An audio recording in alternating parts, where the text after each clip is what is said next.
All right. Anybody watching the live stream, we're having a little audio difficulty today, so stand by. I'm going to try to get this working for you.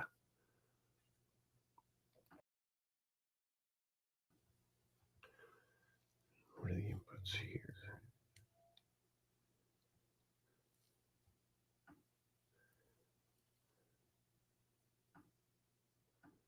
So, or where to find the email. So I'm still working on where to find it, but I have now found it. Okay, let's see what April says here.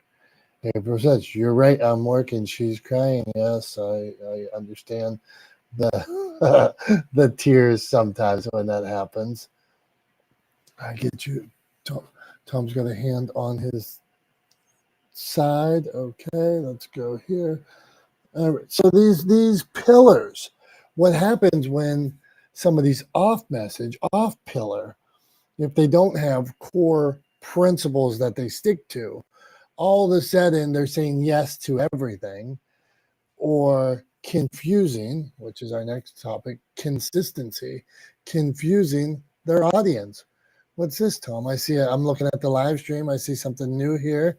I see Tom's. Yeah, that's that's, I don't know what just happened. It just switched input for some Tom, reason. you're on mute, so I don't hear you. I'm not on mute on the live stream.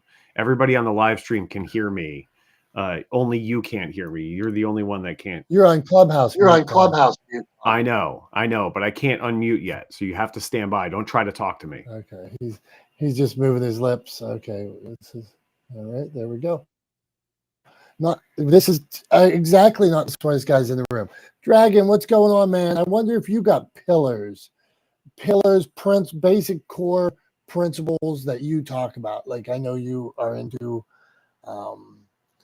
like building confidence. You're also into the body and fitness. And is it fitness, or is that complete physical and mental health? I wonder. So here, come on up, man. Let's talk. If you're able to talk, you might not be able to. How's fatherhood treating you, Dragon?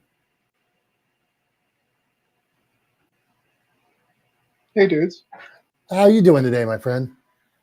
Good. I'm actually doing what I do when I come to this on Wednesdays is I'm usually on the treadmill. Okay, so you could treadmill away, and we won't if we hear your. Sometimes I make videos when I'm out riding my bike, or Oh, I just walk, and then when I sign off, that's when I run. then you run. Okay, so as a businessman, do you have like core pillars or principles that you like?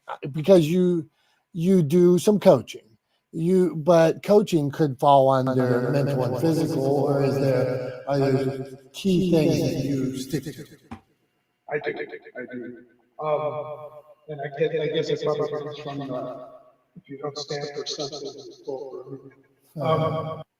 So the pillars that I use fall under something I learned called the trilogy of optimal health. And what it says, if you can imagine like a triangle, from top to the bottom right to the left, those are the pillars, and they are healthy body, healthy mind, healthy finances.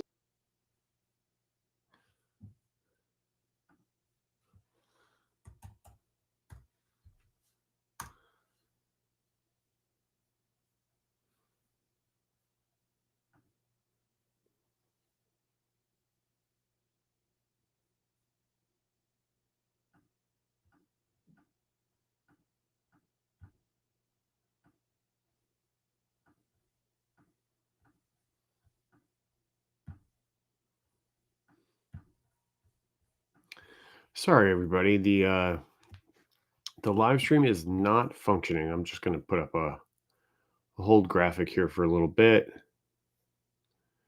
and we'll see if we can get this working for you.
Still having some trouble, folks. Just trying to iron this out. Bear with us. Bear with us.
so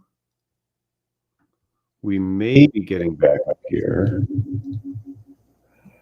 Stand by. Now we've got an echo. All right. So I'm just going to talk you guys through what I'm doing here while Dom is chatting away on Clubhouse. What I'm trying to do is I'm trying to get this set up so that we can hear Clubhouse. Stand by.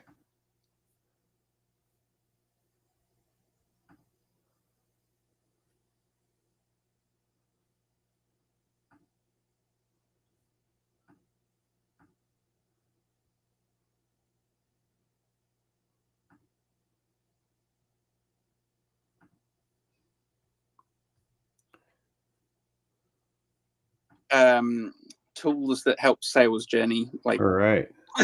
This is the now we can hear I've got Clubhouse. a prettier version of what I called those, but that gives me the summary. Backing a web agency that works for B2B customers. So those have been my sort of pillars around sort of content and things. But maybe that's not quite the way you are thinking of pillars in terms of value. No, it wasn't in terms of value, because you were right when you brought up the personal. I guess personal and business, it shouldn't be that much different, but your pillars were, for a layman over on this side, I have no idea what those meant. They were over my head. So can you layman it for me?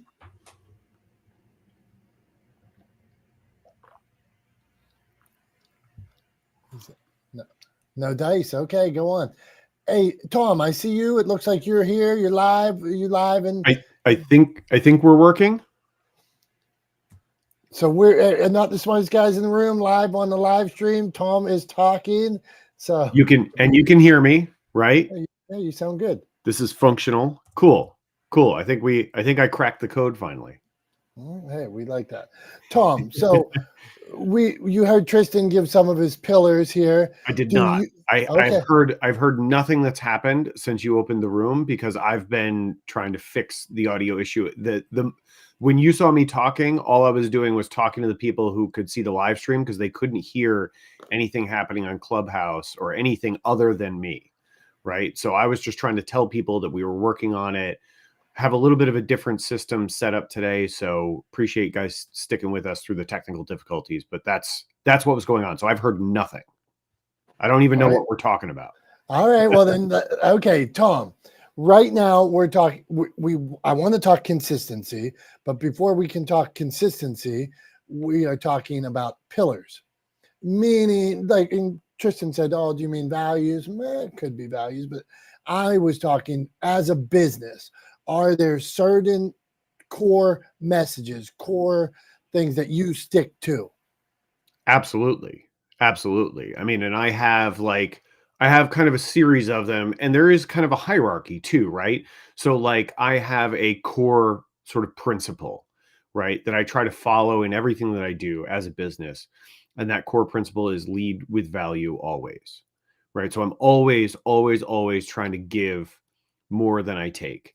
And I'm not 100% successful with that, right? Nobody is 100% successful at anything that they do. But I believe that intention really matters. So I always try to give more than I take. So that's my sort of core principle. And then I have some other what I call directives that I use and apply. And this is all like, I mean, this is the core principle and the key directives that I lay out in my book, Legendeering. And it's because these are the things that I try to do, right? So it's sort of a communication first strategy, right?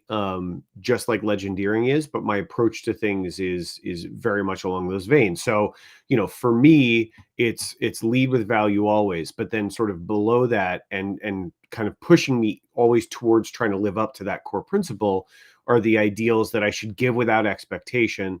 I should be relentlessly authentic. I should always remember that it's not about me, it's about them. It's about my audience and my community, right? I should start with story and follow with facts as sort of a component of how I communicate, and that consistency is key. And that's the one that I have historically struggled with the most, I think, is the consistency part, and it's one that I think a lot of people struggle with. But yeah, I mean, so I do have a set of sort of core principles that I try to follow and try to live up to every day. Now, if I was going to offer you a business opportunity that may not be on one of these core principles, how do you justify? Maybe, Tom, it's 30 grand for this weekend, and it doesn't meet your principles. How do you say, like in some cases, well, that 30 grand might be a means to an end and might help you get to where you're going faster, or that 30 grand might be, this is way off message and it's a detriment to everything I've done. So what do you do?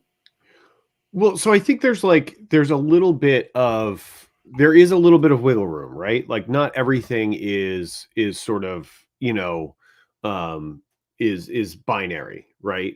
I mean, life isn't binary. Kind of life happens in the gray, right? Between sort of black and white. So, from my perspective, I think the real question is not really does it follow my principles. The question is, does it violate my principles? And I think that's where you really draw the hard line in the sand, right? So if the question is, I've got a job for you, this weekend, it'll be, the rate for this weekend for this job is $30,000. But it's not going to, it's not going to further your goals or your mission, right? Like, okay, but that $30,000 might allow me and my business to do a little bit more to further my goals and my mission of humanizing the world of business, right? So maybe yes, but if you turn to me and said, "Hey, I got this opportunity coming up. It's $30,000 job this weekend, but it is contrary to your core principle of always leading with value. It is, it's a money grab. Basically, you're supporting someone who's convincing people to spend money, in a way they don't need or shouldn't spend money, right? Like, so you're supporting someone who's essentially taking advantage of other people, right? In that case, then I would turn around and I would say, no. That is contrary to my principles, and so my answer is no, I won't do it. Is it so like if it doesn't further my principles, that's a maybe, depends on the situation. If it's contrary to my principles, then it's a hard no, right? And I don't really care how much you're willing to pay me, because the end does not always justify the means, right? It's very easy to go down a bad path when you kind of adhere to that sort of philosophy, I think. So yeah, it's a hard no if it's contrary to my principles. That's where I draw the line. Okay, good answer, my friend. JC, I know you're on the treadmill, you got any thoughts on this? What's the route you take? Let's say opportunity tomorrow that maybe could further you or maybe could put money in your pocket. How do you make sure that you're sticking to your pillars? This is an interesting topic because I don't put a lot of exclamation points behind my statements, I just I'm just open and curious to anything before I shut it down. Because what I've learned in my 52 years is I don't really know what the fuck I'm talking about.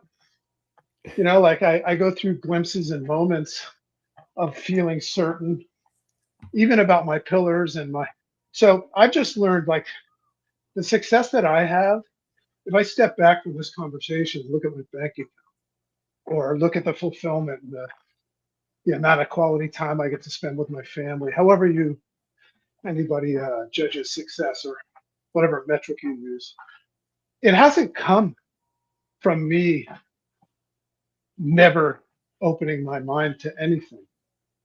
Like, even, I totally understand and agree with what Tom was saying, but what I've learned is that I very often make a mistake in misinterpreting somebody's intentions and things like that.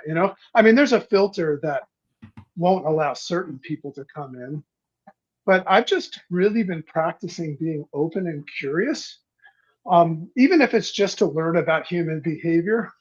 So I'll let people pitch me, or I'll let a conversation go a little longer, even if it's not really what I'm looking for, or if it appears to be something that doesn't fit into my principles. I'll let it go a little longer. And what's interesting about the way the universe works, you always say God works in mysterious ways. Um, so do these kind of interactions, you know? Very often it's us making the mistake of looking at something and labeling it and judging it based on something that we're tethered to. So just a different perspective.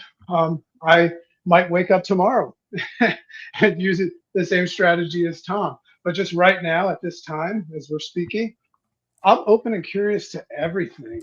But what's interesting though, Dom, in closing, is if I look back at the success and fulfillment of this life experience I'm having, it has not come from standing strong. It's come from allowing myself to step into the potentially uncomfortable zone where growth takes place. Thank you, JC. Hey, so fatherhood, you're going down this path right now.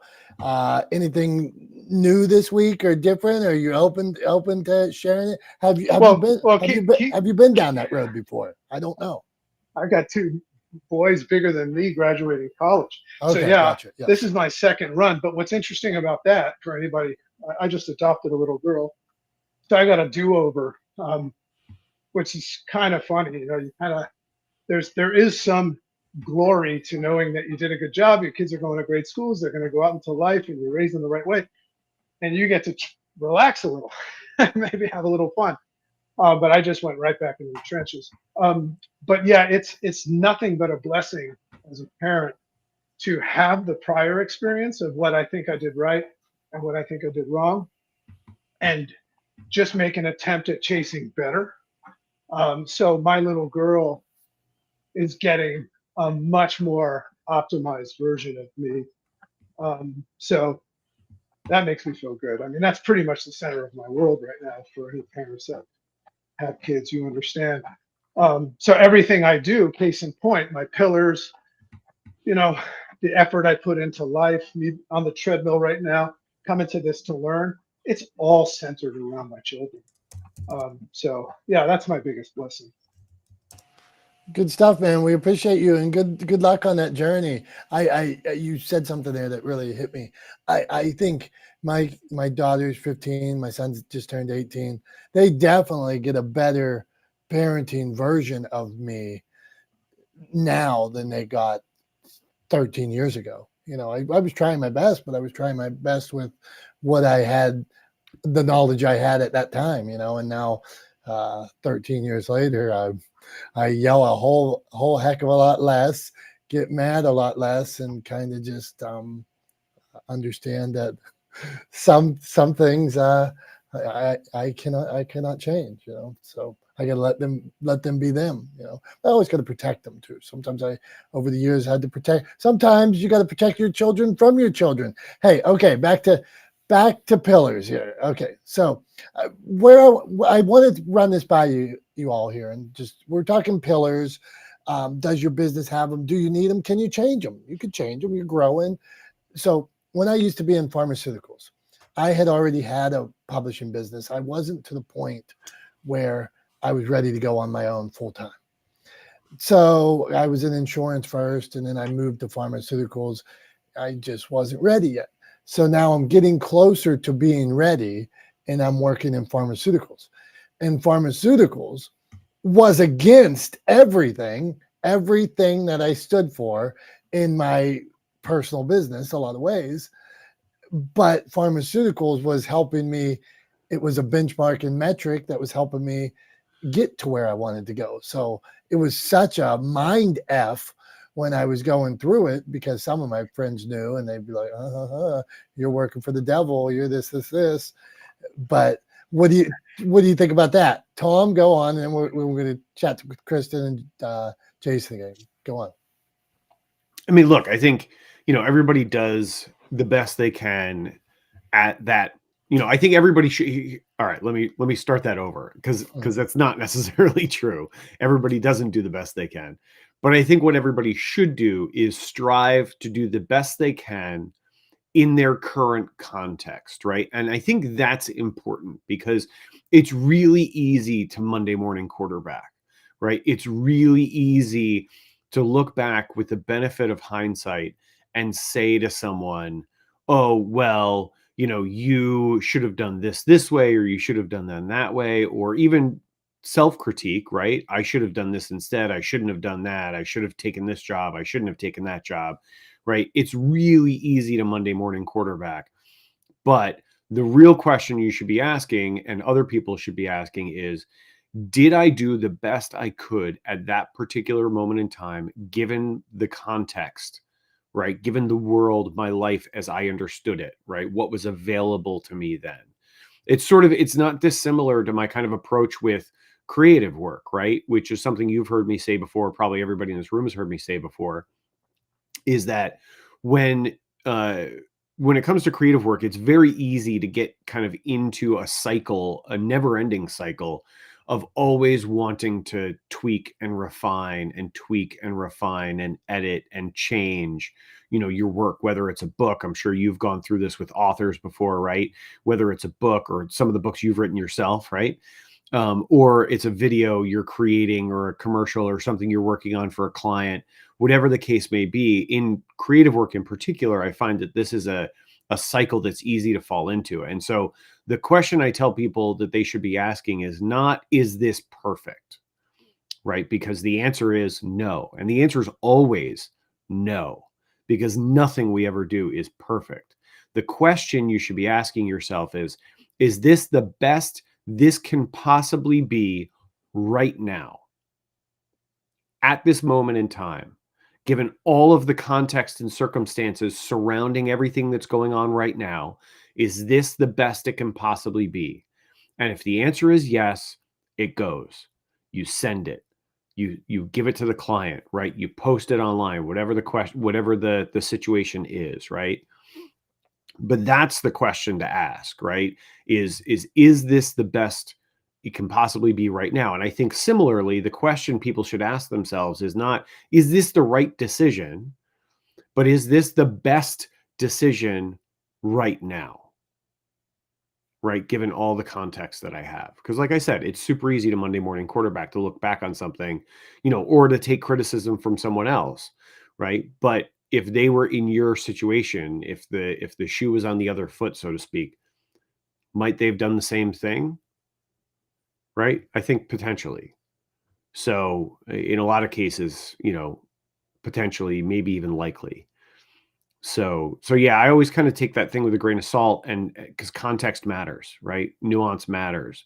And often those sort of big sweeping statements, that, you're working for the devil, or you're selling your soul to get ahead right now, or whatever the case may be, those sort of grandiose statements tend to ignore context. So, while I think it's important to know your values and to stand on your values, right, and to adhere to them, or else they're kind of worthless, I think context always matters, right? So I think that's the key to it, is understanding the context and resisting the urge to Monday morning quarterback. I don't know. That's what I think. Okay, that's solid. Makes me feel a little better. All right, Jason, man. Wait, well, Jason's still wearing his Irish shirt, man. So, Jason, as you're in business and you're starting, you have a podcast, you do rooms. How do you have pillars? Do you have core messages you stick to? Are you adding to them? Do you want to add to them? How do you know that you're not way off message, or it doesn't matter? What do you got for me, man? Do I have core pillars in my person and what I do that feeds to business, social? In other words, absolutely. I don't worry about getting it right. I only concern myself with getting it done. And something I was talking to other people on lately is your life is based on experiences, right? And they're not all perfect. They're not all going to be exactly right. They're not going to, things don't always turn out the way that you wanted them to. but they turn out for you as they're needed. And that's living life. So my core pillars are, there's a couple phrases I use that I tell people, and I live by this. I'm like, look, nobody is self-made. I don't care who you are. You're self-interest, but you're community built. So from the moment you were held and you came out of your mom's womb, and she guided you, your parents raised you, you've been, those are the beginning of your teachers, the people that help you sculpt the experience. And when you understand that, as you go through life, you're going to have a lot of different people who make impacts on you, and you're going to make impacts on people. So my core value is really like, look, I'm a contributor and I'm a creator. It's a combo deal with me, and sometimes I just don't get it right. So way I've been is like, there's a part of me that's like, yeah, I'd like to achieve this, but here's where I'm at. Let's work at where I'm at. And then alongside me is like gaps in the road, and just do. And then you fill in the gaps. You fill in what's missing, and you're going to know where it's going to fit into your life. Being a parent, there's no instruction manual. People can tell you how to be a great parent or a dad, but there's a lot of trial and error, or starting your own business. If you don't go through trial and error in starting a business, then what do you got? There's a lot of things that we don't know. But here goes to my second pillar. Our best experiences lie within the unknown, not what we already know. So if you keep that in mind, everything that happens to you, around you, or in your sphere of influence, always happening for you, but it's interesting about how things and new experiences unfold. And it's like, oh, wow, man, love that adventure. So if you treat life as an adventure, in additions, great. But then there's a part of the last pillar is your self-mastery. The self-mastery is very important, because when you master your level of output and your emotions input, then you realize where your worth is, who you're willing to exchange it with, what you're willing to spend it on time with. Like a friend came to me, he's like, hey man, I'm stuck in my career. I'm only making 3% raises every year. And I'm like, because you're in a 3-year cycle. He's all, what? I'm all, yeah, you're in a 3-year cycle. So you're only worth 3%. If you really look and evaluated where you're at, if you want to be somewhere higher, then why do you keep on taking just 3%? And he's like, never thought about that. And I'm like, yeah. So if you want something more, you've got to have something to negotiate where they're willing to come to your table as you go to theirs. And he went back, and the guy told me, he's like, I almost quit my job that day, when he talked to me later. But my boss gave me a huge salary increase because he didn't want to lose me to a competitor. And then he negotiated a different role for me that's better. And I said, see, it's the things that you don't ask for. So when you realize what you're worth, you're evaluating like the negotiating points. But if you keep just taking whatever life is going to give you, like, learn to negotiate the price and value of things always, because you don't know what you're willing to get, and you don't know what you're worth until you put that like to test. So hopefully this adds to your talk. Thank you for allowing me upstage. Hey, don't go anywhere yet. I want to back up to this contributor and creator comment you made. So if you said, hey, I'm a contributor and creator, to me, that would allow you a lot of freedom. That, okay, I get it.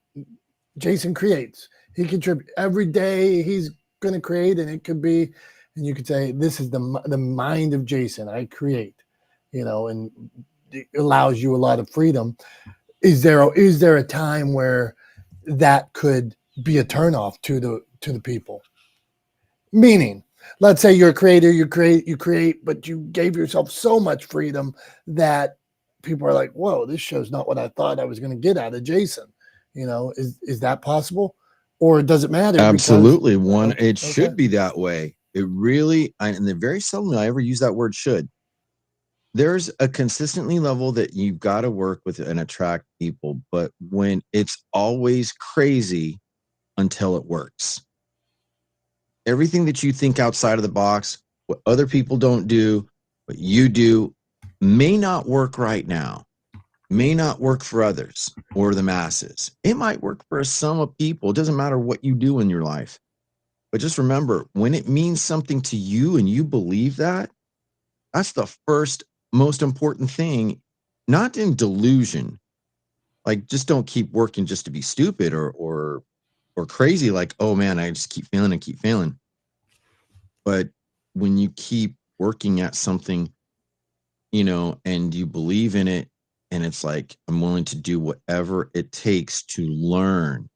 Okay. If you're learning while you're creating, making, and you're willing to go to that next level, like, for example, I was talking to, Brandon, and we're working on my branding, right? And there was like one concept that really did not agree with me. My wife is sitting next to me and she's like, oh, babe, I really like this one. This is the loud one. This is who you are. And these other two, not feeling it. And I was like, my ego was speaking up, and I was just like, no, you're wrong. Took me a minute. And she said, look at it in a different color scheme. Would it work then? And then the light bulb went off. And I was like, you know what? You're right. And so when we were working through this process, and she's like, I didn't want to make that influence. I want you to make that decision. I'm like, absolutely. And that's why I'm only giving you a small skew. And when we talked about it, she's like, you really do believe in what you're doing? I'm like, I believe in it so much that I'd be willing to stake my whole life reputation, and I'm willing to fail to go broke on it. And she's like, I've never heard you talk like that. Even though you talk very firm, the willing to fail and go against the grain, that's part of who I am.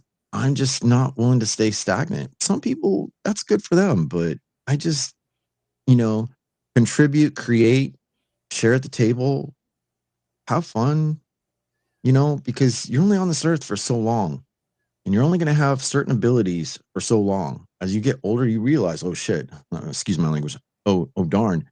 I can't walk as far. I can't think as fast. I can't do a lot of things as I get older. So you know what?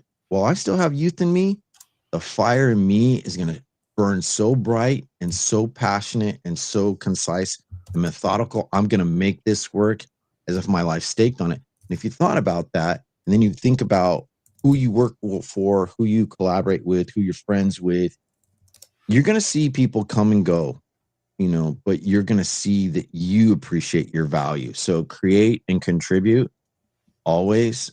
Don't take it personal as best you can, and just go out there and try to win the best you can. But just understand, sometimes there's just no winning. It's nominal. It's boring. So hopefully that answers all your questions. It's pretty long for me to answer. All right, that's funny. Does it answer all my questions? I got questions, man. So no, it doesn't answer all my questions. But thank you. Good job. Not the smartest guys in the room. Hey, our man John J. Wiley in the house. John J. Wiley, did you see that picture of you at CreativeCon up there? Good looking dude teaching in the class. Did see it. I don't know about the good looking part, but yeah, I did chuckle. Man, if I want to get you know what I should do? I should create a fake account of John Jay, and I'd have so many followers so quick. Hey, John, so we were talking pillars a little bit here. Pillars, consistency. So if I had, like John does law enforcement radio, but what are there certain pillars you stick to, or is it like you could say you could make it as niche as I'm doing radio. That's what I do 100%. But you do podcasts, or you do Clubhouse, but that's audio or voice, or is it that I would do law enforcement everywhere, but then you do some coaching as well? So how do you, as a businessman, how do you control these pillars and make sure you're not going down a path that's going to waste your time, or be in an area you don't want to be in?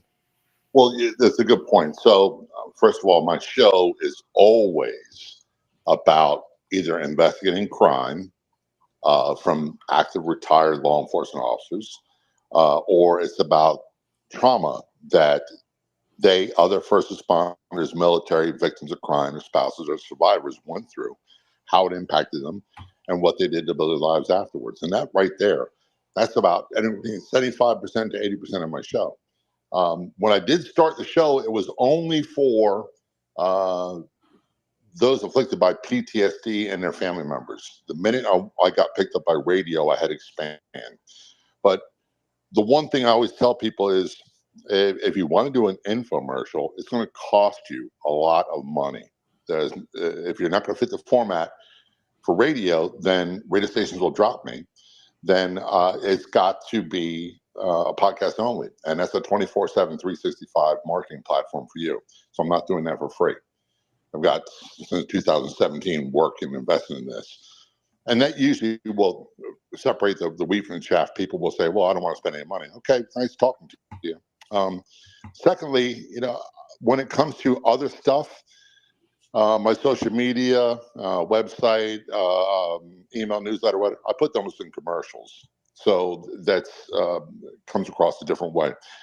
And I never advertise my services. I do that in Clubhouse and other things. Because that's not the bulk. That's very time restrictive. It uses a lot of time, and the money is just not worth it. But yeah, the answer is consistency in my format, and it's always about a certain thing every time. And if someone wants something else, they can go to another show that does that. Mine doesn't.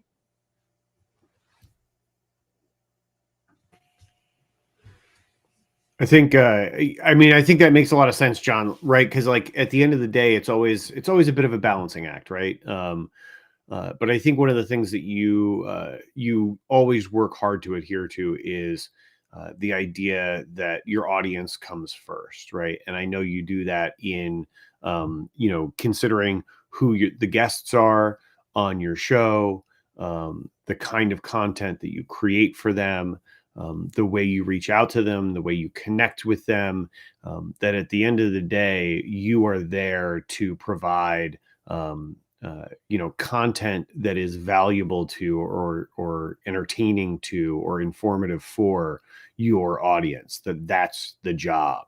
And I think a lot of people lose sight of that. So yeah, I just wanted to emphasize that. I think that's a really, it's one of the reasons why, I think you've seen continued growth, that at the end of the day, sort of tactics aside and looking at sort of ROI on different modes of outreach, at the end of the day, at its core, the thing driving what you're doing and how you're doing it is consistent, is the same, and is that mission to provide your content for your audience, or the content that your audience wants for them. And I think that's really important. I think a lot of people miss that.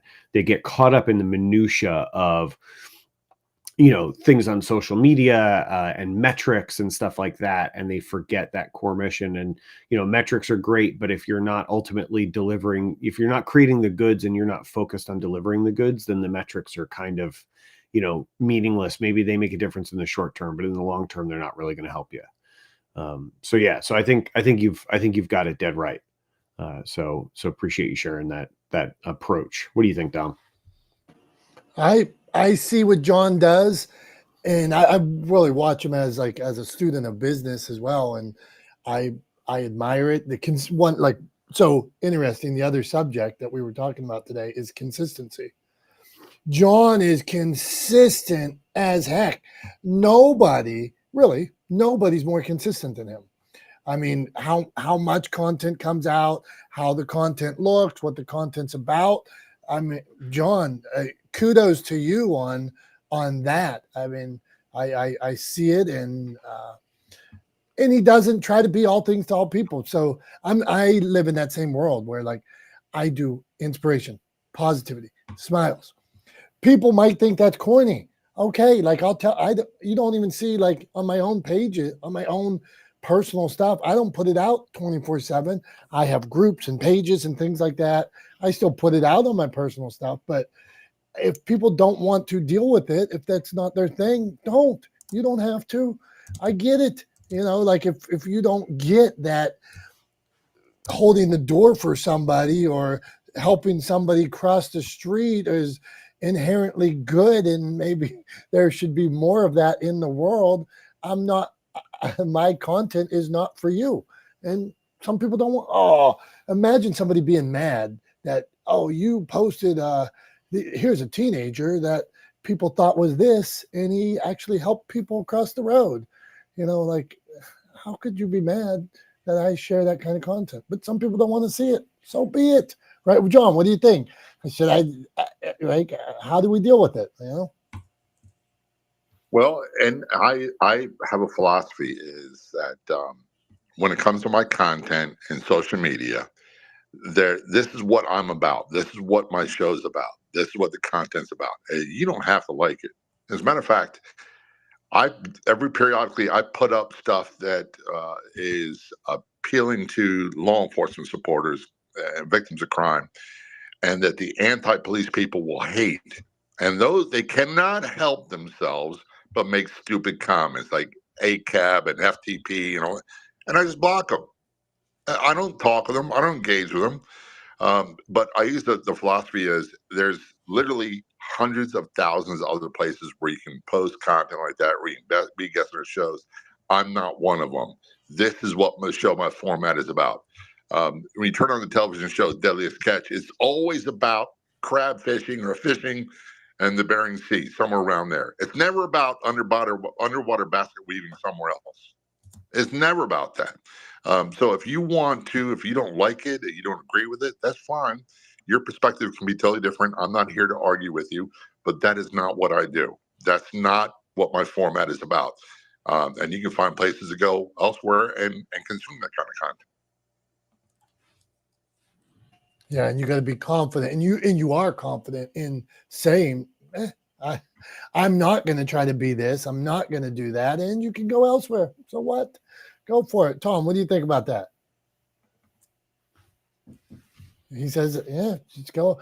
I hear you, man. All right. So, hey, Julie Loken in the house. Tom gives me a thumbs up. Julie Loken, nice to see you. Julie is in transit today. She's traveling to Alabama to see one of her sons.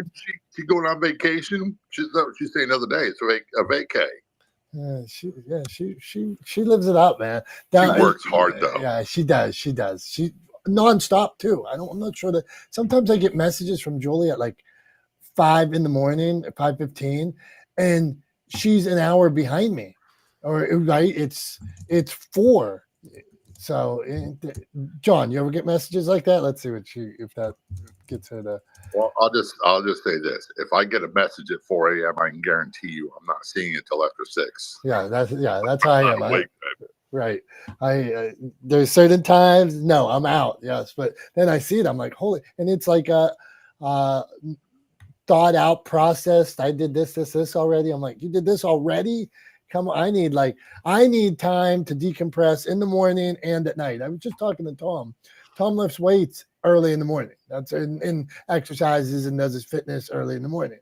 I do mine typically in the afternoon. That's my later afternoon. That's my decompress time. So, Tom, go on. Yeah, for me, it's I was giving you a thumbs up because I was dealing with something else. I've got a bunch of folks know that we weren't sure we were going to be here this week because I have an interview coming up here that I'm going to have to jump off for in about 5 minutes. So I was just kind of trying to juggle and get ready for that while also being here with you guys. But that was the reason for the thumbs up and why I didn't have anything to add on to what John was saying. I also didn't feel there was a need. Yeah, he's a star. Hey, Tom, do you need to go? Do you need to shut down the live stream to go? Or are you going to? No. Okay. You guys are going to stay up on the live stream. I'm just going to disappear from it for a little while. So you guys will stay here on the live stream. The live stream will stay up, and then I'll jump back in when I'm done with my interview. I'm going to see how many in the comments. Well, Tom's gone. What could we could like put Tomisms in the comments or something like that. I mean, I will see them when I come back. I mean, I'm not closing Clubhouse. I'm just leaving the live stream on. I'm just leaving my camera. So Clubhouse is still going to be open. So I'll see all of it. So feel free. Okay, What you got? What we you got? got you. Okay, But, got you. yeah, I mean, to like you said, Dom, like I also need time to decompress, right? So often for me that comes in the form of like sort of later in the evening, I like to watch um some works of fiction, right? Because that helps me kind of decompress. It helps me kind of shut my brain down. It takes me out of the cycle of like focusing on work, and allows me to kind of daydream and be a little bit disconnected from things. So I do that later in the evening. In the morning, I exercise because it actually has the opposite effect for me, right? So like usually in the mornings, this morning I didn't get to yet. So I had to push my workout because unfortunately nobody was injured, but there was a car accident in front of my house. And so I was helping deal with that because I'm also a volunteer firefighter.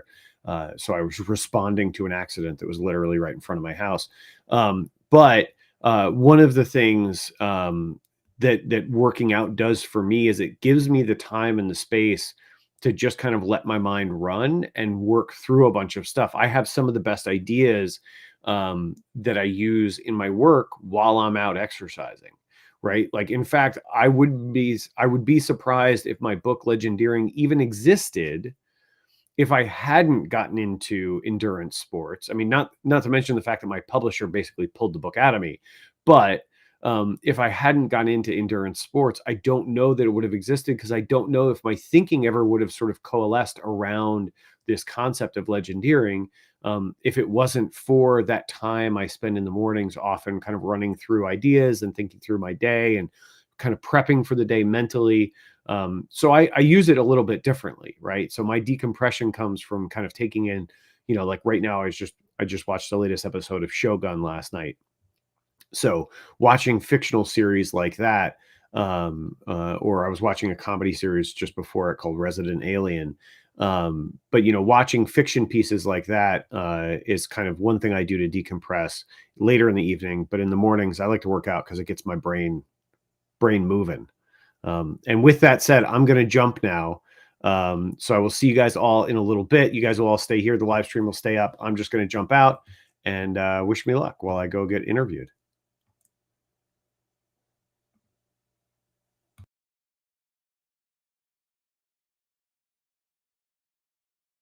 By the way, we loved Resident Alien. We laughed hysterically. I never saw this Resident Alien. I love aliens. It's comical. It's very, very funny. There we go. Okay, not the smartest guys in the room. Put stuff, Tom. How could we? Anybody got any ideas how we can mess with Tom in the comments while he's gone? Oh, Julie just got a phone call coming in. This is right in her. We can. I think of what's the guy's name in Gone with the Wind, the main character with Frank Lee Scarlett. I don't give a damn. Yeah. I think of myself when I think of that, and I think of Tom when I think of that.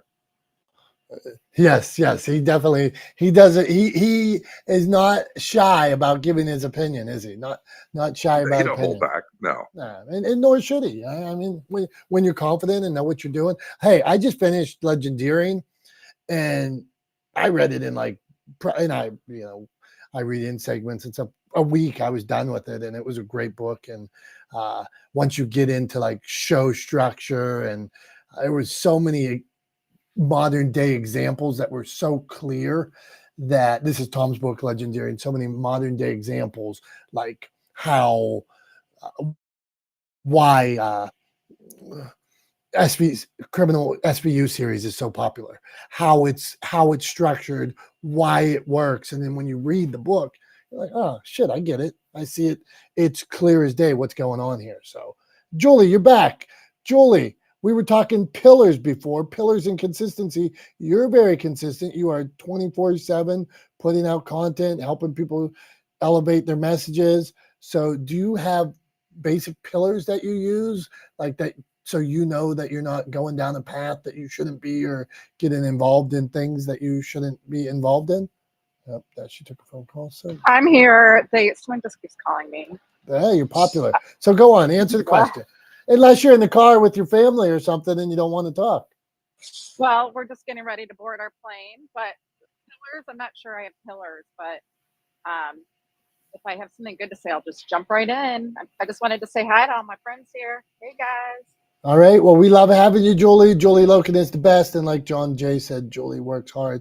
Make sure you connect with everybody up in the room, on the stage. Hey, Kelsey's I don't know if she's waving to Julie or if she is saying that she wants to come up. So I don't know, but okay. Not the smartest guys in the room. Okay. Let's talk consistency. So we talked pillars. How are we consistent? So Jason, I'll go to you, John. How do you know? Are you consistent? Like Tom said, hey, I could work on it.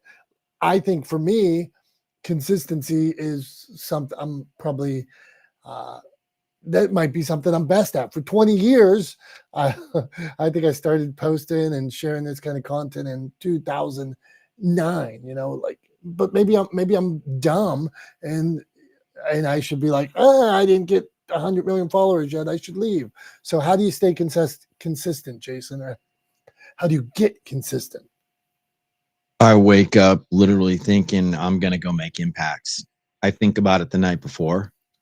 And then when I wake up, I attend to me first. Like I get up at 4:00 in the morning. I go work out, read, meditate, and do all these things. I learn early in the morning. And those are my staples, like to get my day. And then it sets the tone. When you make consistency a discipline, it's no problem. But when you're trying to make consistency work for you and you have no discipline, then you're going to face a lot of problems. And you'll probably last like when people start sign up for a gym, in the beginning of the year. Oh, I'm going to do the New Year's resolution. I'm going to lose all this. But it's like, but what was the outcome really for? And did you clearly define your guidelines? Like, you're not going to get out of this. So the consistency helps you train to stay in that lane, not to be distracted, not to go somewhere else. I mean, it's okay to get curious and have imagination, but just remember, imagination fuels the presence, and fuels why consistency exists. So for me, it's no problem. I do get distracted, but I have reminders. I write it down like, hey, I need to go back to this. Okay, if I, flutter off into space a little bit, and I'm going to go back to this. And I always carry like, those little memo pads that with the little metal rings on top. They're like pocket size. I always have one in my back pocket or in my bag. I always write reminders. So it's important to revisit what you really want and know what you want is worth doing. So consistency feeds get to your wants to exist. Hopefully that answers. Yeah, good stuff. Now that makes me want to challenge everybody here to go back into some of the ideas that you created.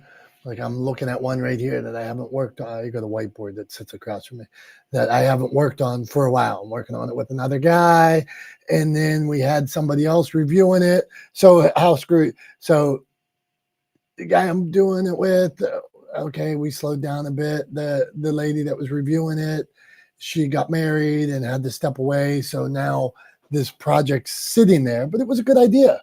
So how, Jason, suggestions on how to go back to any of these projects that were, or things that were these ideas? First things first.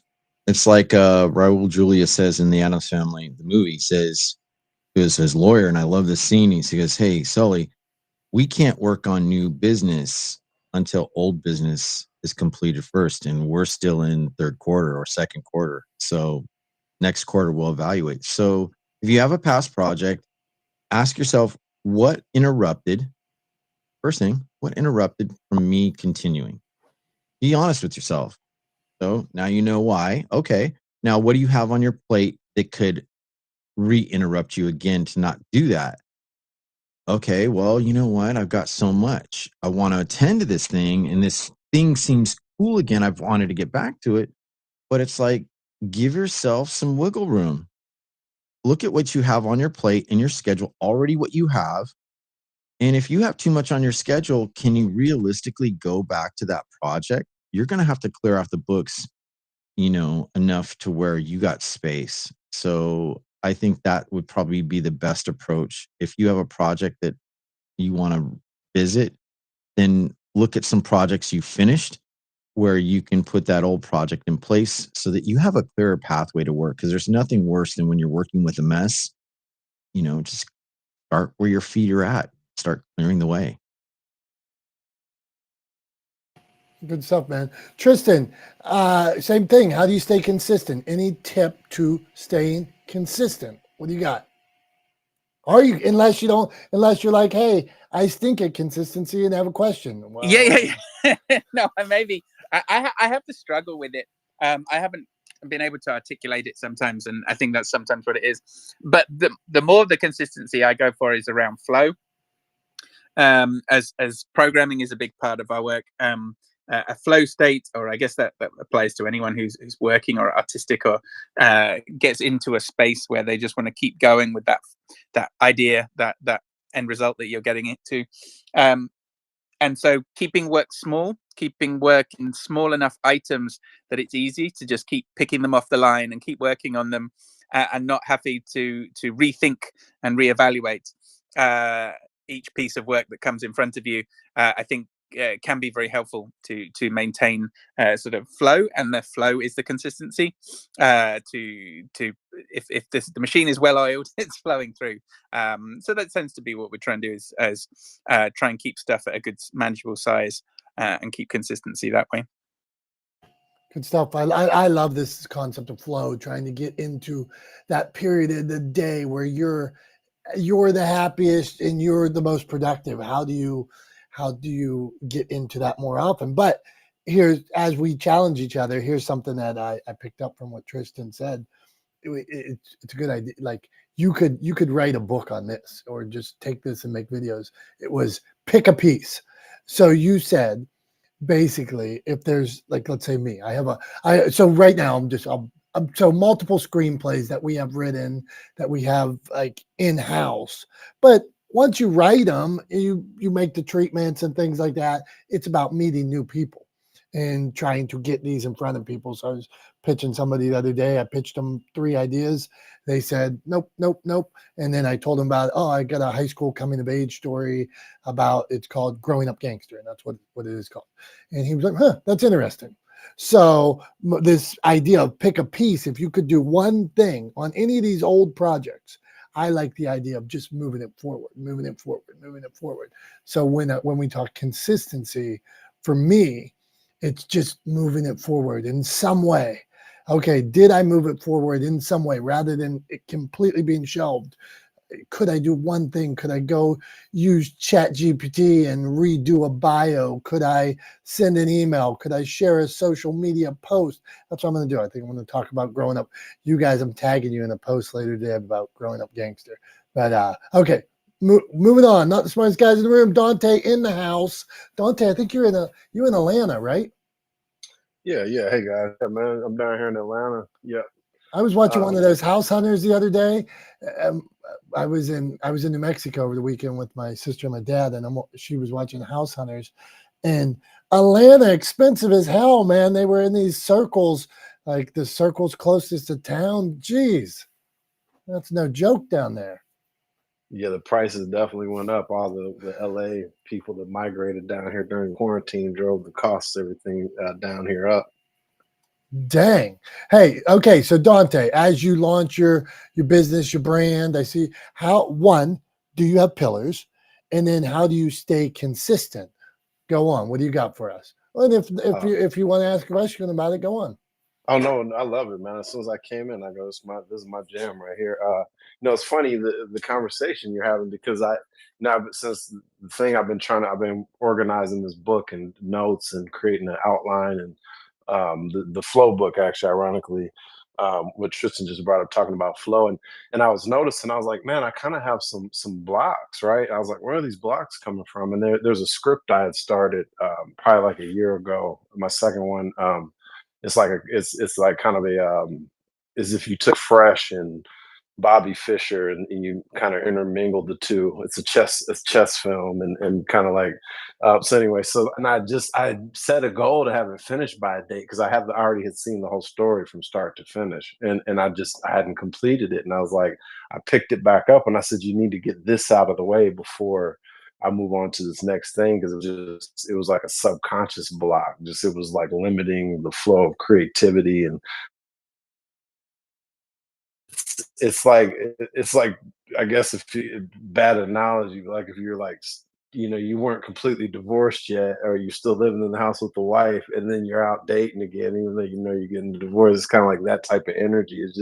It's just a block. I couldn't get there with it, so I like just cranked out like 7 pages yesterday on it. Just dove into it, cranked it out, and as I really just took on the challenge and got it out of the way, I could feel a lot of energy start to free up. The clarity of the story started to come. So and I said I don't necessarily have to finish this thing before I'll start, but let me get the lion's share of what is kind of in my head on paper, and that's going to free up the real estate so that I can move into the more into the flow book, because it's literally, so it's kind of a synchronicity of like I need to get into flow to create the flow. So that's where I'm at with it right now. So that's with my project. So a great conversation. Oh, hey, when you're writing screenplays, what program do you use? Or are you using like Google Docs or something?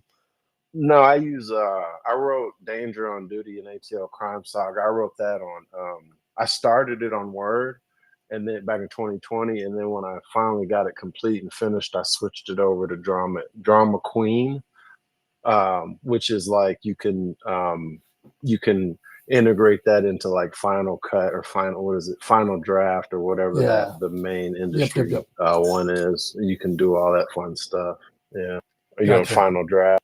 I use Fade In, which is basically the same as Final Draft. Same, it's standard. You can switch it back and forth, but to have all the people's names and everything like that already in there, the descriptions, the scenes, everything like that. Once I start to type interior, this person's house, it populates and stuff like that. So, and it formats it automatically. Where before I was using Google Docs, and then I would have to pay somebody to format them after the fact, and not everybody understood that kind of formatting. So blah, blah, blah. We will move on from that. So not as far as guys in the room. Hey, John J., consistency. Any tips for us to stay consistent? How do we, like you're putting out content really 24/7. How do we stay consistent? How do we, let's say I'm starting out and I can only do, I would say, hey, I'm starting out, I can only do one day. What kind of tips you got? Well, the one tip I would give, and you and Tom kind of hit on this, and I believe Julie as well.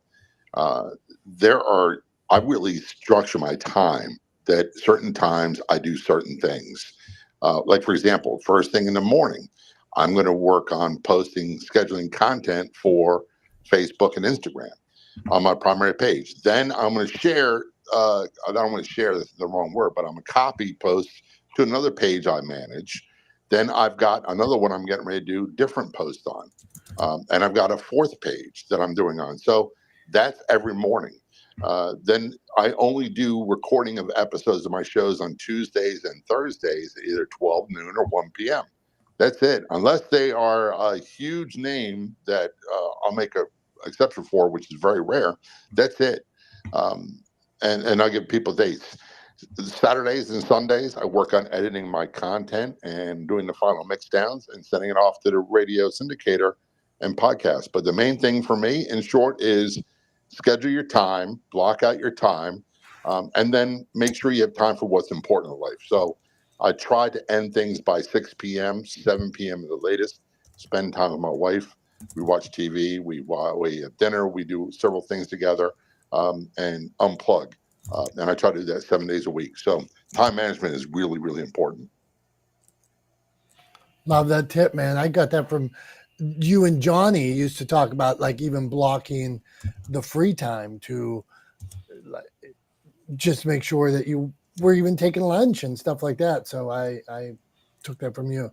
Hey, we have our man, Tom Langan, is back from his interview. Tell us about your interview. What'd you talk about, Tom? Where were you at? Unsurprisingly, we talked about legendaring. I was just actually emailing the producer to say thank you. Yeah, it went really well.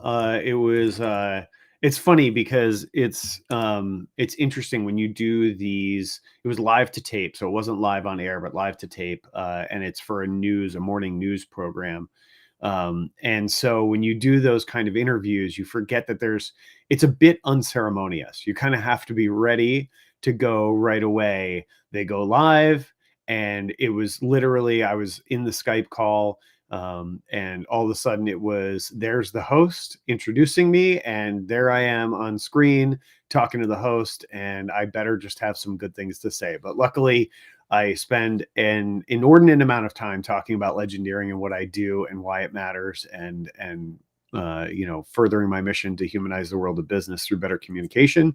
And so I felt like I was ready and willing and able, and I think I did pretty well. I think I did okay. I held my own. Well, Tom, congrats. And it's interesting. On the day we're talking about consistency, that you are able to show up prepared and talk about legendaring, right? Because Tom is consistent. This is what he talks about. He's on message. When he shows up, he's ready. He looks good. Like Tom says, I look good on camera. He looks good, not me. My hair looks good. But okay, Tom. So just consistency. My hair does not look good. So, hey, Amanda, we're coming. We're talking about consistency. Tom just jumped on the radio. So, Tom, consistency, just give us, since you jumped on this web interview today, as far as showing up on camera, how do you make sure you're consistent? Yeah, I mean, so it's a couple of things. I get asked questions a lot by folks, like, how do I, they say every time I'm in a meeting with you, right? If they're on Zoom or anybody who watches this live stream that we're on right now, they always say, you look exactly the same. How do you do that? And the answer is really, really straightforward.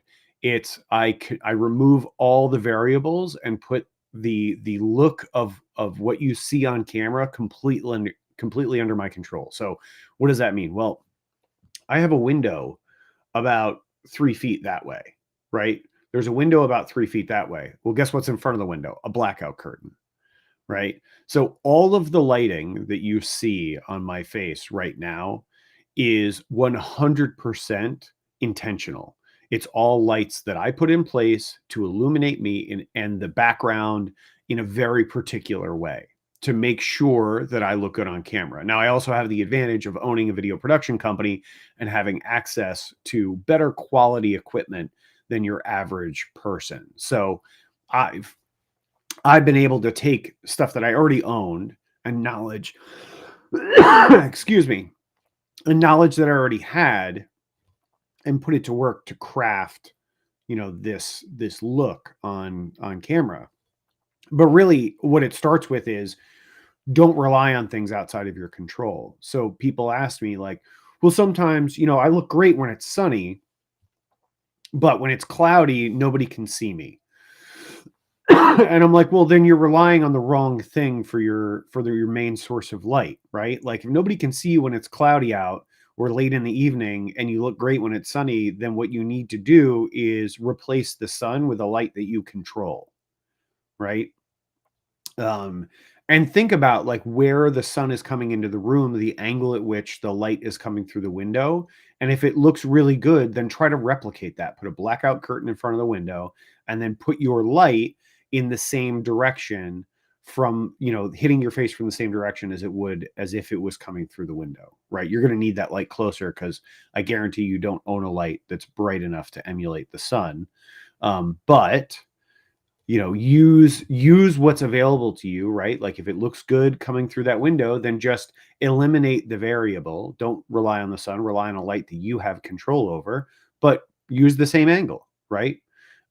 So it's pretty straightforward to just kind of get the basics started to dial in. I mean, I have 7 lights set up right now in my office, like in my kind of office / studio that I use for meetings and for live streams and for Zoom and for recording videos and all this kind of stuff. So that's not something that your average person is going to have access to, right? But you can very easily, very simply, very inexpensively get a couple of lights and set them up in a room and control the variables, and create a situation where you actually look dramatically better and more consistently better, right? You look the same no matter whether it's day or night, winter or summer. The only difference you're going to see is in the summer, I'm not going to have a long sleeve shirt on, right? Because it's warm in here. But yeah, I mean, I think that's the way you do it, is you control the controllables, right? And don't rely on items outside of your control, because all you're doing then is setting yourself up for disappointment or failure, right? So control what you can control. We'll take it, brother. All right, let's go. All right, Amanda, somebody that's very consistent. We're coming to you. I watch your videos. I like the way they look the same. They look good. I enjoy them. They're quick. They're to the point. Amanda, what's going on? How do you stay consistent? You got any tips for consistency? Or we were talking about pillars too, which if you have core principles, pillars that you stand behind, or things that your business does, then you're not off message. What do you got for us? Nice to see you. Hey, how's everyone doing? So nice to see so many familiar faces in here. Consistency for me is knowing that, keeping in mind, I mean, I feel like we all get into like, a funk, or sometimes we're just like, oh God, you gotta do the thing. But it's reminding yourself that, this is no longer a hobby. This is something that, is more than a hobby.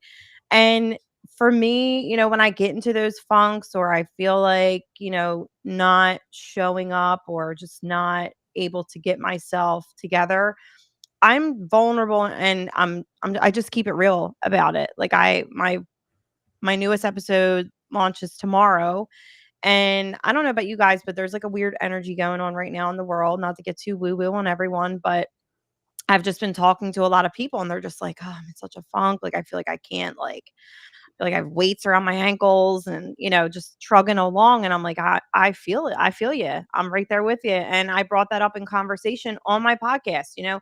So I'm very transparent when I am, showing up. And I feel like that helps me show up with more ease, rather than trying to be something that I'm not, or trying to be in an energy that I just can't align myself with. I just keep it real and let everyone know, because for me and my audience, it may resonate more than just showing up and blasting through and exhausting myself even more.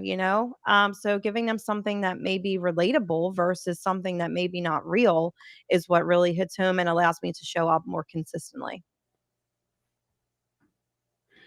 I mean, I think that's great, because at the end of the day, it sounds to me, Amanda, that like what you're doing is you're really putting your audience first, right?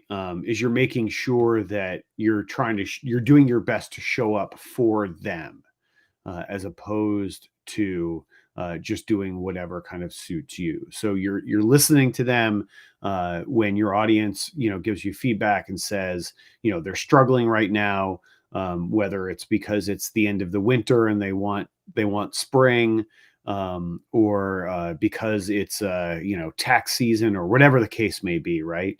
That you're listening to them, you're attuned to them, and you're giving them what they're asking you for. I think that's really important, to make sure that you're always listening to your audience and putting them first, right? I mean, one of the things I said earlier, before you were in the room, we were talking through like kind of core, values and principles and pillars, and one of mine is to remember it's not about you, it's about them, right? Your audience. That ultimately what you're doing, what you're creating in your platform, whether it's a podcast or a video series or whatever the case may be, that you're doing it for the community, right? And not for you. That they're primary, you're secondary. And it sounds to me like you're doing a good job of remembering that. So well done. What do you think, Dom? Did you find show and tell? We got show and tell. I did find show and tell, and I just back to Amanda. I was affected by her just making sure that she like this way of showing up authentically, that if you're hurting, it is all right to be real. And so that reminder, Amanda, was a good reminder. So thank you. Yeah, I got show and tell, Tom. So this show and tell, I'm going to, I want to, I feel my dad growing up hung out with a wide range of people. It didn't matter if they were it didn't matter what side of town they were from, what their jobs were. If they were nice to him, if they treated people nice, that is what he based his opinions on. And I hope I do the same thing in my life. I think, hey, this person, no matter what their job is, what their lot in life is, that's a good person. That's somebody I want to be around. So one of the people that we used to hang around was a gentleman by the name of Yams. Yams owned a bar on a little bar in the most rural part of town. Most rural part of a Pennsylvania town, coal town. Think rural. I want you thinking rural, and that's where his little bar was. Inside of his bar, he sold shoes. He sold outside. He basically had a junkyard with like old cars, but he had some nice ones, Porsches, old cars from the 50s and things like that. But he was also in the landscape business and sold my dad straw and things like that. My dad's a landscaper, and Yams looked like a dirty Santa Claus. And so, but this Yams was entertaining, and he had this voice. He was a big guy that looked like Santa Claus, and I'm going to do my impression again. Ooh, kookaloo, you're making Yammer crazy. And he had that accent, and that was how he acted all the time, and so he would come to our house and visit and stuff like that. So when I went into the restaurant business, a lot of the reason I went into the restaurant business was because I spent a lot of my youth in Yams's bar. And hanging out with this guy that was putting on a show, and he was so memorable and nice to everybody. But I wanted to share a picture my dad gave me of me and Yams. And so I don't know if you're able to see it. So there's me and Yams. Yams is holding me there. He's tickling me with his whiskers. Okay, that's what he would do. Ooh, let Yammer tickle you with his whiskers. But my dad gave me this picture, and there's down in the corner is my dad. My dad put this together for me, and it down in the corner it's him. In the middle it's me and Yams, and over here it's Muhammad Ali, and down at the bottom it says "Be great, do great things." So the combination of those three, Dad, me and Yams, and Muhammad, those are doing great things all together. That's what I got for you. Look at this guy. All right, that was Yams. So here's what I want to know. Yeah. How? Hang on one second. You got a good echo. How? Okay, how? Ooh, yeah. One summer I was going to work for Yams. Hold on, I got it fixed. How did Yams get the nickname Yams? I think, and I don't know that because his bar was called Yams's Bar. I think maybe his last name was like Yambrowski or something, something to that effect. But I am not sure. I don't even know what this guy's last name is. Do you know what his real first name was? No, I don't know that anybody did. Just Yams. He just Yams, and we loved him. And he had a 6-wheeler. He would drive up to my house once in a while and take us for rides. Or then when I was later in life, me and my wife would see Yams walk along the side of the highway because one of his cars would break down, and we'd pick up Yams, and he was just full of entertainment at all times. Love the guy, miss him. That's what I got. That's fine. I love it. I mean, I think all of us should be so fortunate to have like these characters in our lives, especially when we're kids. Because I would bet money that like for you as a kid, Yams was like a character out of a fairy tale or out of a book, right? Like he was larger than life. No one else you knew was anything like him. He was, very unique. And kids, it's so cool as a kid to get to know somebody like that and have those kinds of characters, in your life, who can be those sort of larger than life characters that fall outside of the sort of, the norm of what we're used to with our parents or our immediate family. To have those kind of outlandish characters around is always really cool. So that's cool. I really like that one. I wish I'd gotten to sit down and have a beer with Yams, and I would have been okay with him not, get me with his whiskers, because that'd be weird as an adult. But it would have been a hell of a good time to sit down and listen to some stories. And he lived at the bar, and he lived at the bar, and so sometimes you would go in and play pool, and because we knew each other so long, we'd say, "Hey, Yams, what's all these white hairs on the pool table?" He slept on the pool table because he was afraid of everywhere else in this establishment that he had. So he was up off the ground high and safe. So he literally, there wasn't like an apartment above the bar or like next to the bar. He literally lived in the bar. Yeah, well, the bar might have had other rooms in it. A bar in a rural town was probably like an old singleplex, an old half of a duplex. So think of a half of a duplex, single family home. The bar was probably that size, and the whole thing was his bar. So that's what you got. So yeah, there was probably, and he was selling clothing and everything at the bar. So now back to a point I want to make. So I mentioned this story, Growing Up Gangster, earlier, one that I wrote. Me and Dante were talking screenplays for a minute while you were gone. In that, you will always take in writing. It is all right to combine characters. So some people, when they start writing, they want to write, they have 60 characters, and the people watch or reading can't figure out who all these people are, because this guy's Carl, this guy's Adam, this guy's this. It's okay to combine characters, and then you take features from Yams and features from other person, and you make that, like Tom said, even though he was larger than life, now he's even larger than life. Add a little bit more to that person. Take some of my friend Juan and add them to Yams, and then all of a sudden you got yourself a heck of a character there. So that's how to build your characters. Go on, Tom. Yeah, well, and I think part of that too, which is, comes from sort of a practical consideration that a lot of people don't think about, is you have to have time to do character development, right? In whether it's a book or it's a film or whatever the case may be, you have to have time to do character development, and you can't overwhelm the audience trying to introduce too many characters too quickly. Yep. Right? Even if you look, at like, book series, right? So take whether it's Lord of the Rings or Harry Potter or even the Game of Thrones series, right? Like you look at book series and you don't meet all the characters at the beginning of the first book, right? But when you're compressing that timeline into one book or one movie, right, or one piece of content, you can't possibly meet all of those characters at once. So you have to combine them. If it's important to have sort of two characters in an arc and you don't have time to introduce both of them, you make them one character, right? And you kind of get that one character to hit both the action points that the two characters used to hit. And they become, as you said, like Yams did, an even bigger version or more outlandish version of themselves.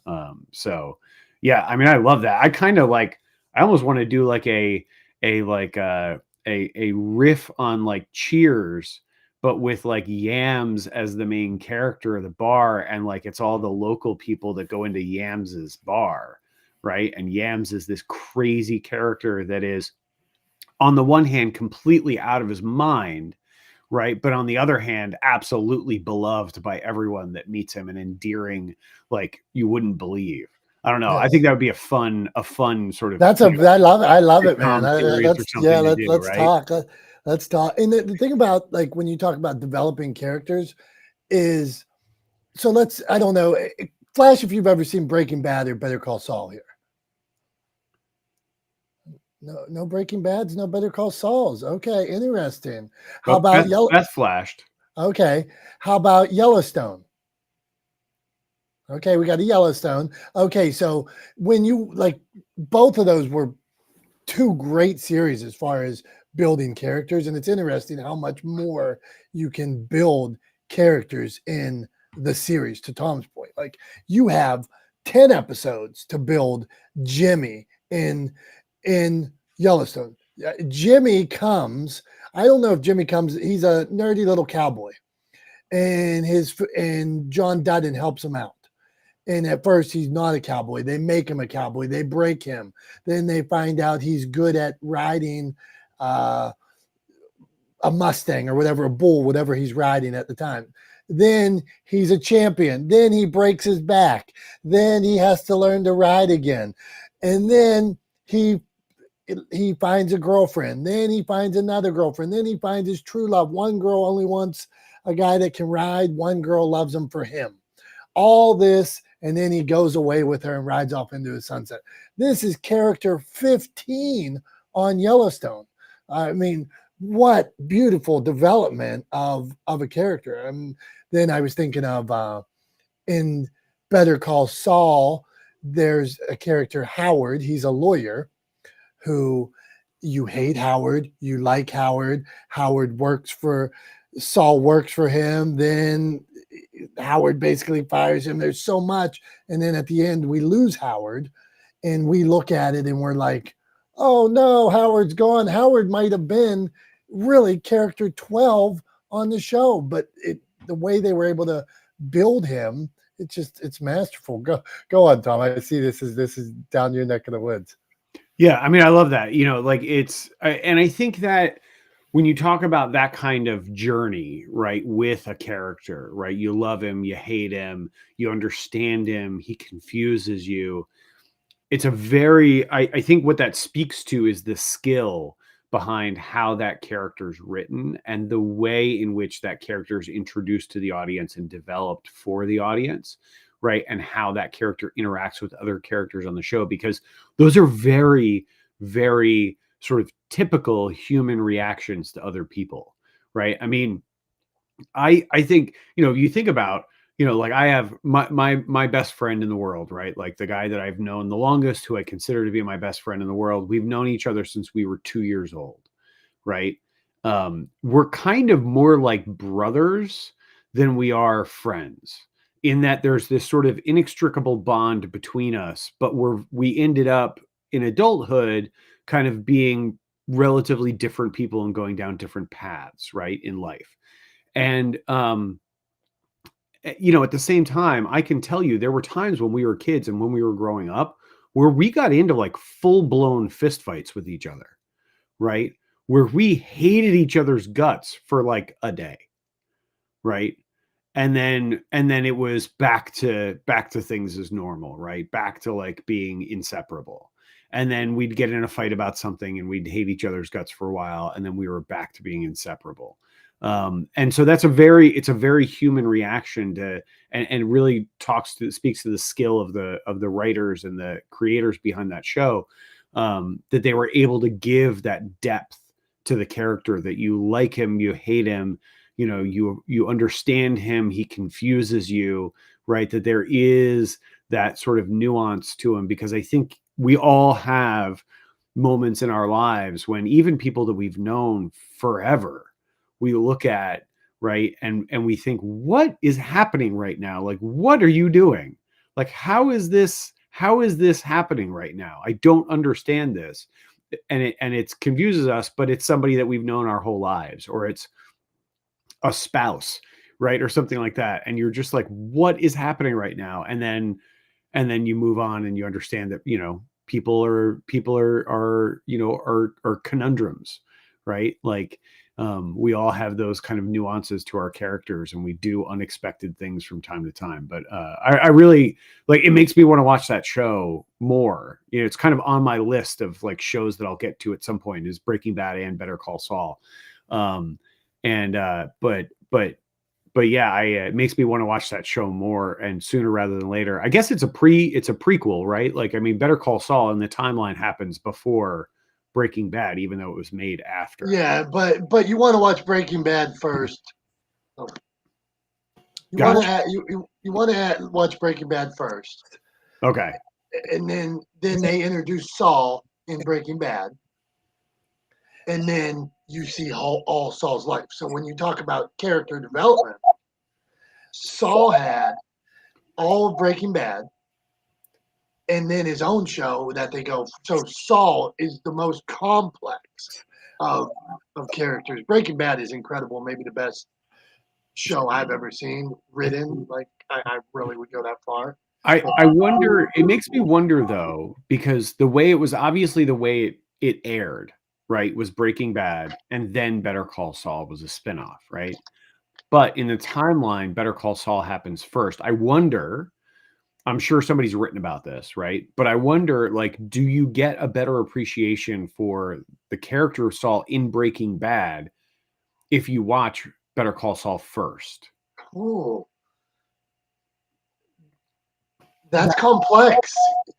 I would go Breaking Bad first because I feel Saul is a secondary character in Breaking Bad, and so you would go into it. They aren't both stand on their own. You only see a cross at a little point. So, but you know them. It's. But to your point, we're coming. To your point, I think Saul is better written. I think Breaking Bad is absolutely perfect. I think it's the best ever. I think every beat of it, every show, even the colors they use in it, they've thought about all that, from the color of the wife's eyes are blue, and she is supposed to be pure and things like that. And there's so much depth to it. But then Saul, character development, because they had all Breaking Bad, and then and then in Saul, it is pre-Breaking Bad and after Breaking Bad. So they're giving you both at one time. So that's what you got going on there. So it is so Better Call Saul is a prequel and a postquel of what would you call that? What's the word? Sequel, prequel, and sequel.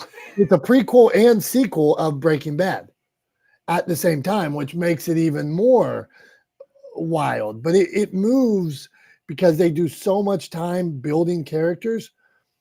It moves slower, and so, but you love these characters because you know them. But it moves. That's why I would say Breaking Bad is just. I mean, it's the best. All right, Beth, not the smartest guys in the room. We are talking consistency. Now we're talking Breaking Bad and character development, but we were talking pillars. And go on. What do you got for us, Beth? Yeah, I'm listening to y'all. And I haven't watched Yellowstone. Everyone tells me I need to watch it, but I'm also thinking back to a show that I didn't really understand, The Big Bang Theory, like in its whole part, until I started watching their spinoff, right? And now I can understand The Big Bang Theory because what is his name? Young Sheldon. Young Sheldon. Young Sheldon. Yeah, yeah. Now I can understand where the series was at, that I understand where this character was being built from. So yeah, interesting conversation.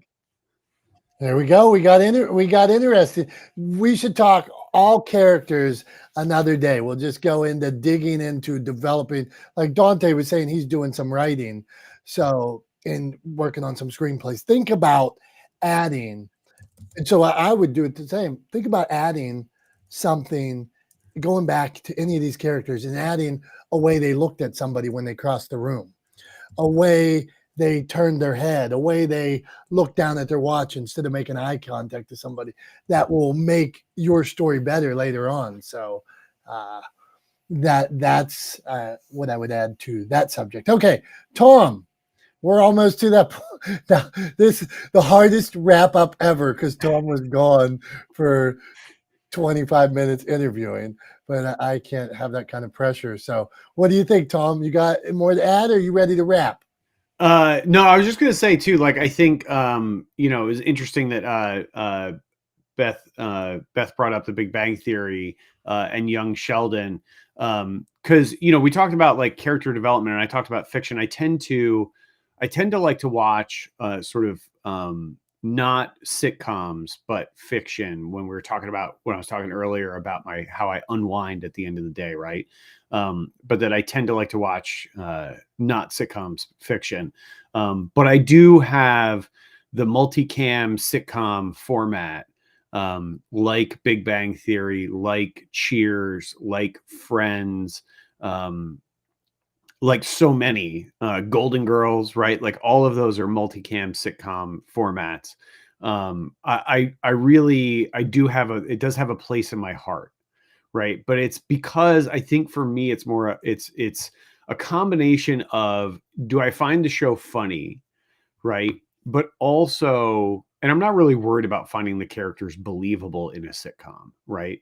But do I find the show funny? Um, and does it allow me to sort of just let it happen? Do I not have to think about it very much, right? I think that's the sort of nice thing about a sitcom, is that they're a little bit uh they're a little bit easy to watch because they don't really require a lot of thought or a lot of overthinking.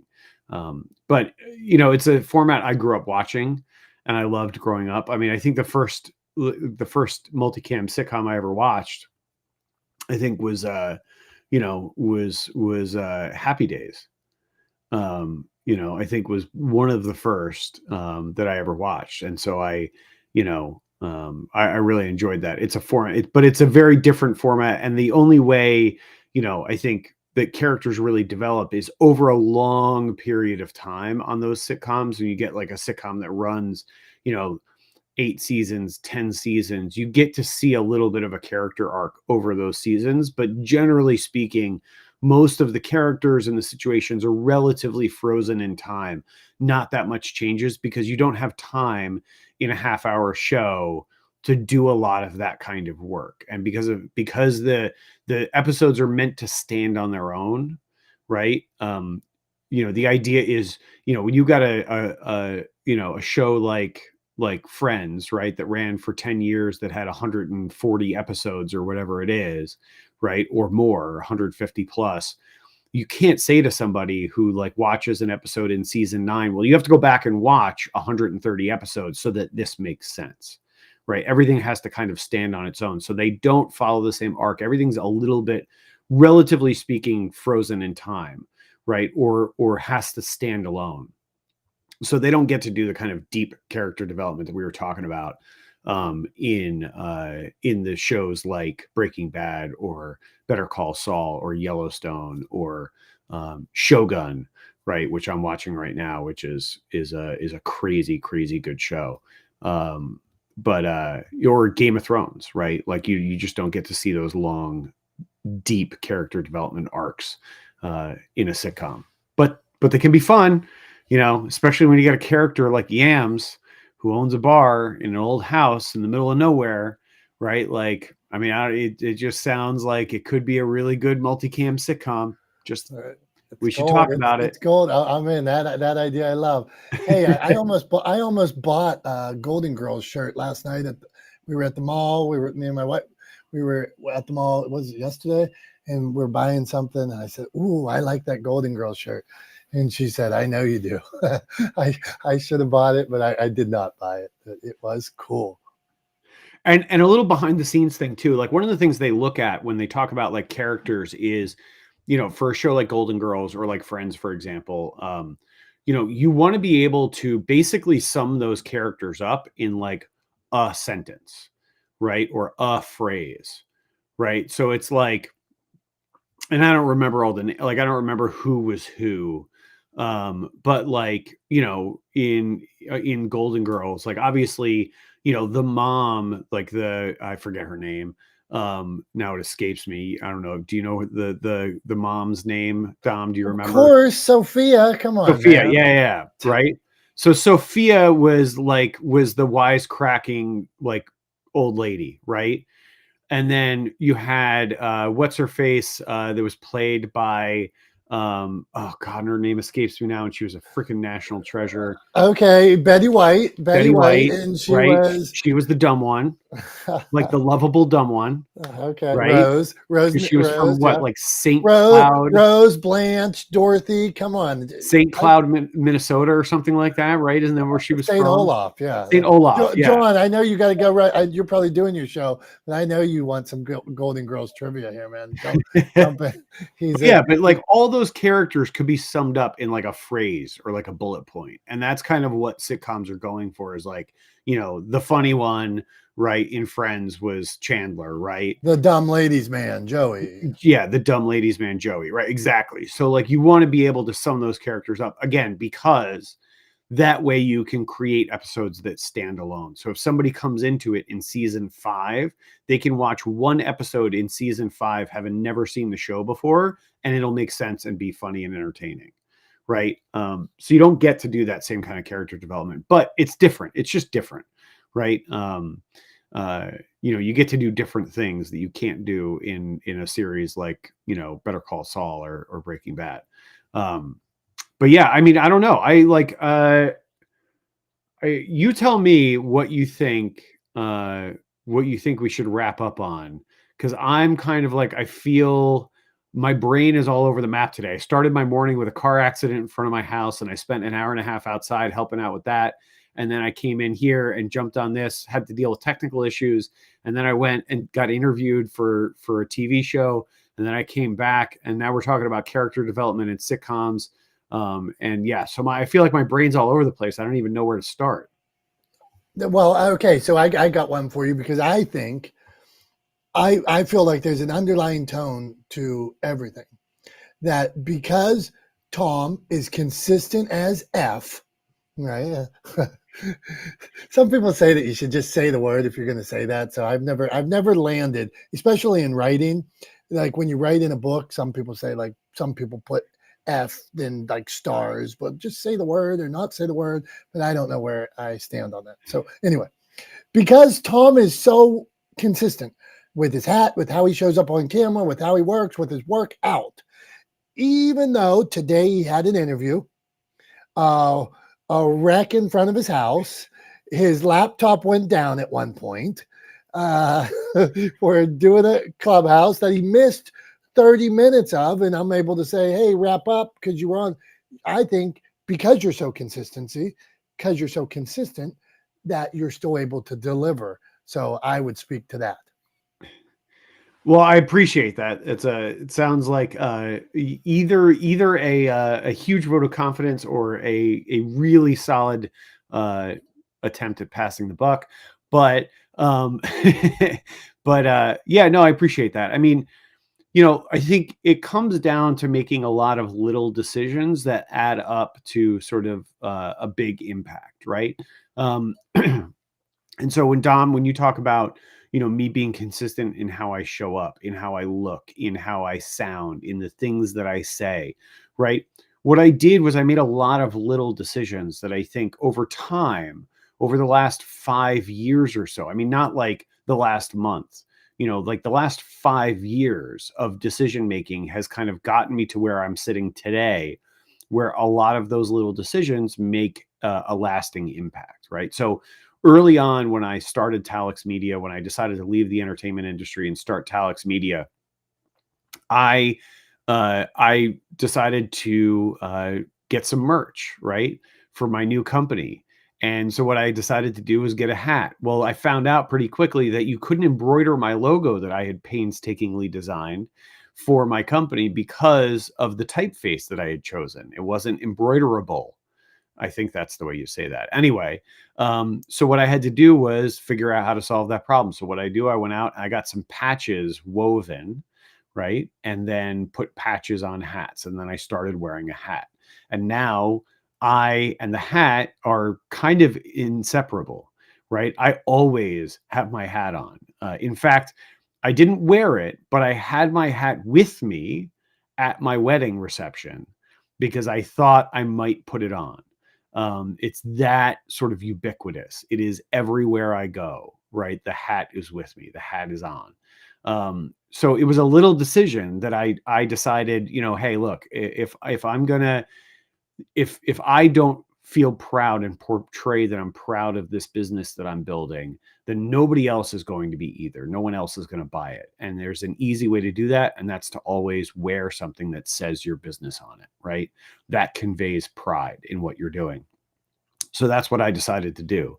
When it's about how I look, right? Early on in the pandemic, when everything suddenly went virtual, I was at that point, I was kind of a late adopter of video conferencing, right? I wasn't using video conferencing in my day-to-day business. But I am now, and I started to very quickly. And I immediately said, okay, well, I'm going to get some of the equipment out that's now sitting in my garage, you know, not being used because I can't put it to work because everything is shut down, and I'm going to turn my office into a studio. And so that's what I did. I used the skill set that I had. And initially, really, I did it primarily because I needed something to do to keep myself busy because everything was shut down. And I started hosting a daily happy hour during the pandemic. And so for the people showing up for that happy hour, it was fun to kind of talk about what we were doing and how we were doing it. And I turned my office into a studio, and that's how I show up looking consistently the same every time. And when it comes to, you know, the pillars that I built my book Legendeering on, of leading with value, right? Of you know, giving without expectation, you know, being relentlessly authentic, remembering it's not about me, it's about the audience, about you know, starting with story, putting story first, and then following with facts, and that consistency is key. You know, all of those decisions came out of how I wanted to put my business forward and the work that I wanted to do for my customers and clients, and the direction that I was steering them in. And all of those things added up to a book, which, you know, is the reason why I was being interviewed on TV this morning. It's the reason why I was interviewed on a podcast yesterday. It is hopefully going to end up being one of the reasons why, you know, I was somewhat successful in my mission to humanize the world of business, right? So it's a lot of little decisions that add up to a big impact over time. I never sat down and laid out and said, okay, from today forward, here's how everything is going to look, right? I just make a lot of little decisions, one step at a time, that push me in that direction because I have that overarching mission, that underwriting desire, and that ultimate destination in mind. I'm able to keep moving in the right direction, and all of those little decisions add up to big impact. So don't feel like you have to jump to the top of the mountain all in one stride, right? Just put one foot in front of the other, make a lot of little decisions, and over time, they'll add up to outsized, big impact. And that's all I got for you today. I hope that hope that stood up to the hype, lived up to the hype of being a good wrap up, despite my absence early on and the technical difficulties we dealt with. But as always, we appreciate everybody being here. We love you guys. Thank you for joining us. On behalf of Dom and myself, Tom, we're not the smartest guys in the room. We appreciate you. We love you. We wish we could have gotten to spend some time with Yams. And we'll see you guys next Wednesday at 9:30 a.m. Eastern time right here. Until then, have a great rest of your week. Have a great weekend. And just keep taking small steps. We'll see you soon. Love you guys. Bye-bye.